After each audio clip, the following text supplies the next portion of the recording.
आगे बढ़ते हैं, बात मुल्क ऐवान की करते हैं और आपको बता दें कि पार्लियामेंट में आज रुकन पार्लिमान आगा सैयद रूहुल्लाह मेहदी ने पार्लियामेंट में खिताब करते हुए कहा कि सिर्फ बाएं बाजू की इंतहा पसंदी नहीं बल्कि दाएं बाजू की इंतहा पसंदी का भी संजीदगी से मुकाबला करना होगा।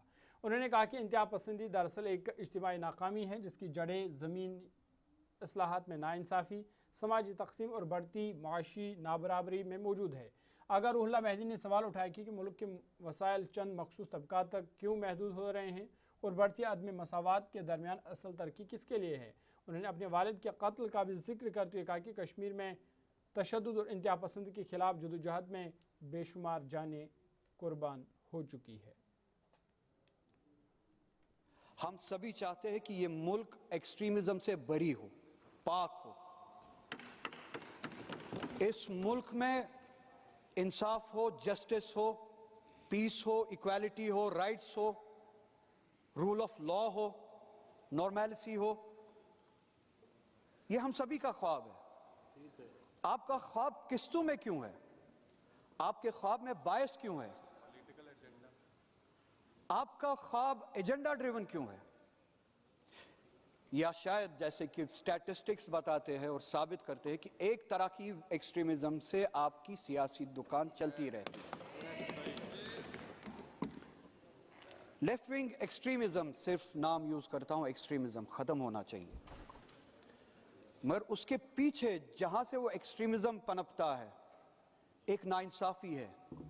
सोशल नाइंसाफी, इकोनॉमिक नाइंसाफी, हिस्टोरिक पॉलिटिकल नाइंसाफी। एक्सट्रीमिज्म को छोड़ के और एक्सट्रीमिज्म को खत्म करके क्या हमने उस नाइंसाफी को एड्रेस किया है? जिन सोसाइटीज से इस तरह की सियासी हरकतें होती है जिससे फिर हम अगर उनको एड्रेस ना किया जाए फिर जो एक्सट्रीमिज्म में तब्दील होती है, बुनियाद में उनकी इनजस्टिस है। जमीन के हवाले से, रिसोर्सेज के हवाले से, इकोनॉमी के हवाले से, सोशल ऑर्डर और सोशल जस्टिस के हवाले से। क्यों ऊंच नीच हो?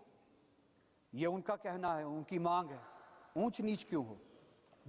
क्या उस ऊंच नीच को एड्रेस किया गया है? क्या उस डिवीजन को खत्म किया गया है? क्यों रिसोर्सेज को किसी इंडस्ट्रियलिस्ट कैपिटलिस्ट के हवाले किया जाए? ये उनकी मांग है। क्या उनके रिसोर्सेज उनके हवाले किए गए हैं? क्या उस इनजस्टिस को खत्म किया गया है? डिस्कशन उस पे हो। मार दाड़, मारना, मरना, ये सब होता आ रहा है। अल्लाह करे कि ये सब खत्म हो।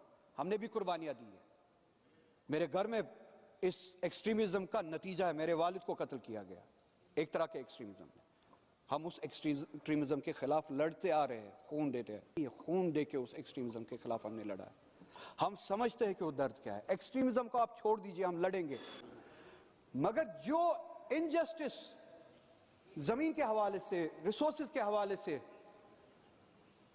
जिस इनजस्टिस के खिलाफ वो सोसाइटीज जहां पे आप ये लेफ्ट विंग कहते हैं, क्या उस इनजस्टिस को खत्म किया गया है? नहीं, बल्कि आप देखते हैं कि उस तरह की इनजस्टिस को दूसरी रीजन्स में बढ़ाया जाता है।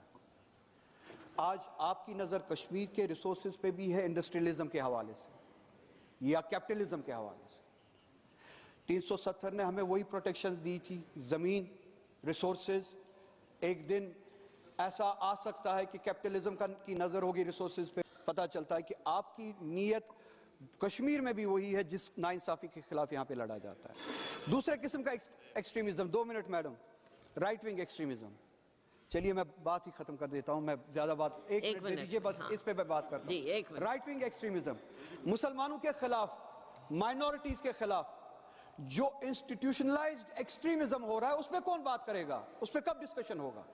डिह्यूमनाइज किया जाता है। हमें कहा जाता है हम बाहर से बिलोंग करते हैं, यहां के नहीं है, बाहरी है, पाकिस्तानी है, कहीं और के है।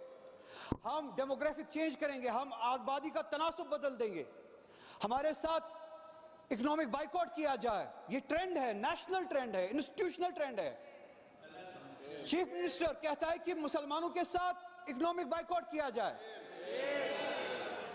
हमें यह कहा जाता है कि ये एक दिन आबादी बदल देंगे।